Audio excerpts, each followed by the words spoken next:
আসসালামু আলাইকুম বন্ধুরা, আপনাদের সামনে আরও একটি নতুন ভিডিও নিয়ে আমরা চলে আসলাম। আজকে আমরা দেখব আপনাদের করলার জমি সম্পর্কে কিছু তথ্য জানাবো। যারা করলা চাষ করেন তারা হয়তোবা জানবেন। এটা হচ্ছে সাধারণত আমরা সাধারণত যশোরী করলা বলি। যশোরী করলাটি অনেক বড় হয় এবং করলাগুলো অনেক ভালো হয়।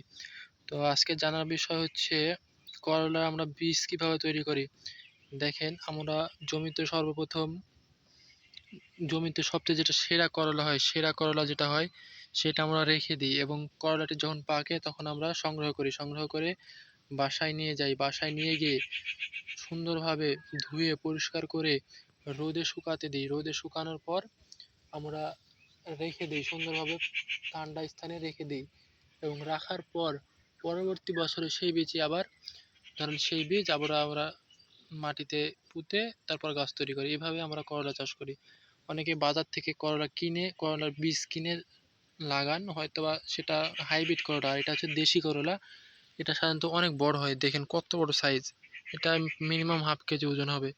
এরকম বড় বড় করলা হবে। এই যে যেগুলো বাসার করলা এগুলো বড় হবে, আর যেগুলো কিনা বীজ সেগুলো যে এরকম ছোট ছোট হবে। আর এগুলো বড় বড়। দেখুন করলা কিভাবে ধরে রয়েছে।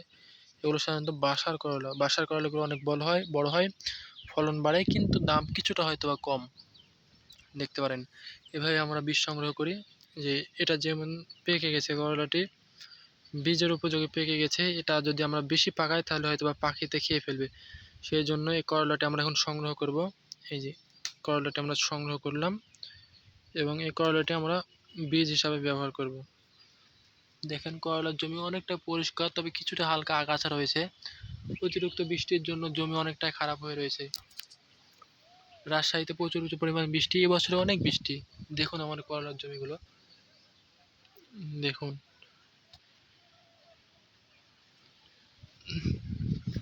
এই যে যারা করলা চাষ করেন, অনেকে মাচার উপরে যেভাবে আটকে থাকে করলা, এগুলো নামাই দিবেন, তাহলে করলাগুলো সুন্দর বড় হবে এবং এবং কালো হবে। এবং কালো করলার চাহিদা প্রচুর পরিমাণে, ব্যাপক পরিমাণে। সাদা করলা বাজারে সাধারণত নিতে চায় না, কিন্তু কালো করলা প্রচুর চাহিদা। দেখুন, আর যারা করলা চাষ করেন অবশ্যই কমেন্ট করে জানাবেন কারা কারা করলা চাষ করেন। দেখুন করলাগুলো। আর কি কি বিষয়ে আপনারা ভিডিও চান অবশ্যই আমাদেরকে জানাবেন। কোন করলা ভালো বা কোন সময় কি বীজ ব্যবহার করতে হবে এগুলো জানলে অবশ্যই জানাবেন। এই দেখেন পোকা লেগেছে, এতে সঙ্গে সাধারণত অতিরিক্ত পানির জন্য পোকাগুলো লাগছে জমিতে, এবং কিছু পরিমাণ বীজ ব্যবহার করলে এগুলো লাগবে না। দেখেন জমিতে কি অবস্থা। তো আপনারা সবাই ভালো থাকবেন, সুস্থ থাকবেন এবং আমাদের পাশে থাকবেন, সাপোর্ট করবেন, এবং ভালো লাগলে ভিডিওটি বেশি বেশি শেয়ার করবেন, সাবস্ক্রাইব করবেন। আর কোন কোন বিষয়ে ভিডিও চান অবশ্যই আমাদেরকে জানাবেন, সেই রকম ভিডিও দিতে আপনাদেরকে সাহায্য করব। আল্লাহ হাফেজ।